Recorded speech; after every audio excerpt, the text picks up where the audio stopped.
iyadoo la maanta u lahaayeen xisbiga cadaaladda iyo daryeelka UCID ayaa waxay mas'uuliyiinta xisbiga UCID ee gobolka Sool ay deeq xoolaha gaarsiiyeen goobaha saldhigyada ay ku xidhan yihiin dadka maxbuusiinta ayaa sidoo kale goobaha caafimaadka iyagoo sidoo kale gaarsiiyay deeqahaasi deegaanada ay ku sugan yihiin dadka ay xooluhu ka dhamaadeen qof kasta kala wareegayay deeqdaasi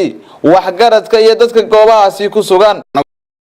ugu horeyn wuxuu gudoomiyaha xisbiga UCID ee gobolka Sool Maxamed Axmed Faarax uu xoolahaasi gaarsiiyay xabsiga dhexe magaalada Laascaanood halkaasi uu kala wareegay taliye ku-xigeenka xabsigaasi iyagoo uga mahadnaqay xoolahaasi uu soo gaarsiiyay gudoomiyaha xisbiga UCID waxaan fulinaa balantii gudoomiyaha xisbiga maalintii uu ku dhawaaqay ahayd inay maalintii kaambeenkooda bixinayno xoolo aan ugu talagalay jeelka iyo dhakhtarka iyo isbitaalka dhimirka iyo dadkan barakacayaasha marka waxaan ku wareejinay taliyaha jeelka ku-xigeenka jeelka arigaas oo naga guddoon taliya arigaas oo maxaabiista iyo ciidanka aad kusoo gudbiseen wayd ka guddoon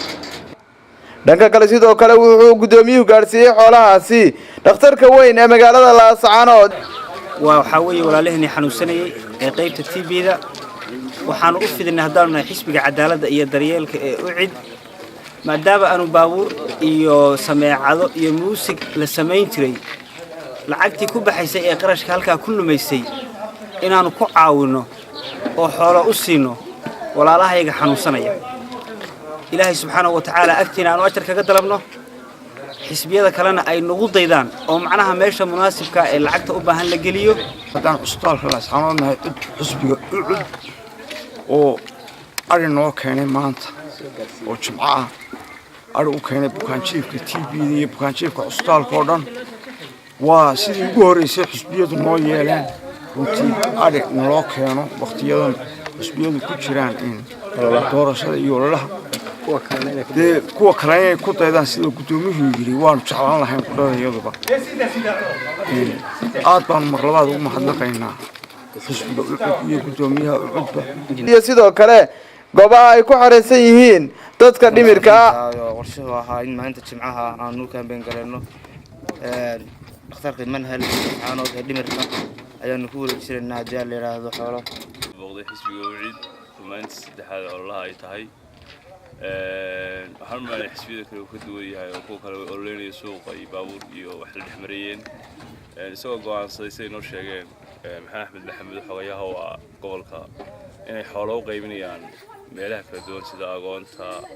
xarunta dhimirka dhakhtarka weyn ayaa saaka waxay noogu keeneen xoolo ay ugu deeqeen dadka xanuunsan in loo qalo waana ku maadsay waxaan leenahay lagu daydo sidaas oo kale sidoo kale gudoomiyaha xisbiga UCID ee gobolka Sool iyo mas'uuliyiinta xisbigaasi ay gaarsiiyeen xoolahaasi iyo biyaha ay qaybinayeen danyarta ku nool xaafadda Daami ee magaalada Laascaanood iyagoo halkaasi kala wareegay deeqdaasi waxaan joognaa xaafadda Daami waanu guddoonsiinayno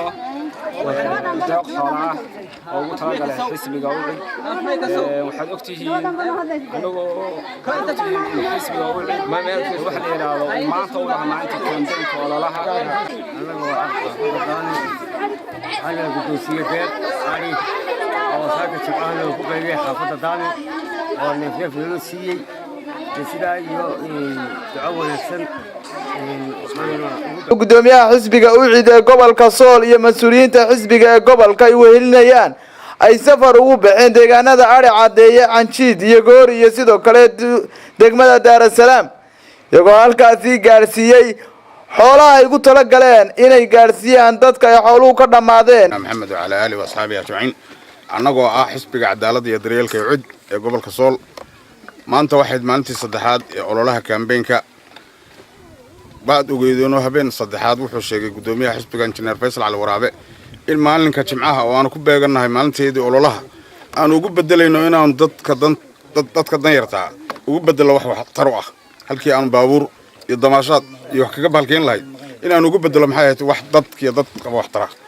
وحنا سوق بين ساكا دقمة قبل كسول دقمة الأسعانات شالكا يوم حياة هاي توي اختار كتيبي ذا يوم اختار كديميركا يحافظ الضامن اللي يرهدو إما كانوا بحن شوقنا ضدك بركة عياشها ضدك محيا هيتو يعني حوله كذا مادين أبارتي دويدا دعدي دقن كامن كان دل يلا مقالة اللي رضا دعدي دقن دعدي يلا وحن كلو سعنا ماشي اللي رهدو جوميس sidaa ayaan waxaan jeclaan lahayn xisbiyadan kale qudhoodu inay dadka kale waa dad baahan oo u baahan in la taakuleeyo waxaan idinku codsanaynaa waxaanaad kharashaadka ku bixinaysaan ee fasaadka inaad ugu beddeshaan dadka baahan ee dushina yaalla waxaanu joognaa annagoo waxa la yidhaahdo amarkii guddoomiyaha xisbiga UCID ahna murashaxa xisbiga injineer Faysal Ali Waraabe amarkii uu bixiyay maalinta campaignka in la joojiyo isla markaana lagu bedelo wax la yiraahdo in caawimaad la bixiyo dadka masaakiinta hadday tahay curyaamiinta in la caawimo la gaarsiiyo barakacayaasha waxaanu saaka ka soo bilownay wax la yiraahdo saldhiga dhexe saldhigeena ay jeesha waxaan tagnay isbitaalka dhimirka waxaanu tagnay isbitaalka guud ee magaalada Laascaanood waxaan tagnay xaafadda Daami waxaan soo marnay ari cadeeye iyo magaalooyin kale fara badan oo deegaanka haddana waxaan joognaa magaalada Yago ee Gumeys kaamka Dar es Salaam aanu ku qaybinayno deeq ariya isla markaana aanu guddoonsiinayno guddiga kaamka oo hogaaminayo guddoomiyaha xisbiga UCID waxa la yiraahdo tuulada Gumeyseed waxaan u mahadnaqaynaa xisbiga la yiraahdo oo haddana halkan biyo iyo baad ka dhaxooba naga soo gaarsiiyay yaan u mahadcelinaynaa 14 iyo boqolka quraankiisa xadadkiisa loo ku salaamayna UCID oo maanta noo keenay ari iyo biyo oo deeqdiisa noo timi oo doono kuwa kale inay noo keenaan waxay haytooy xisbiyada kale noo keenay inta in waxaan ka mid nahay aniga iyo in kala badanba odayaasha xerada qaxoontiga ee Dar es Salaam waayahay halkan waxaan ugu soo gaaray xisbiga UCID ee daryeelka iyo cadaaladda oo noo wada xoola deeqa waanu ka gudoominay xisbigii cadaaladda UCID ayaa maanta na soo gaarsiiyay ariya waa mahadsantahay iyo biyo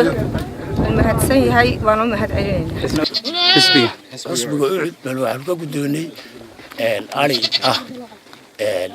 in loo qalo masaakiinta joogta Dar es Salaam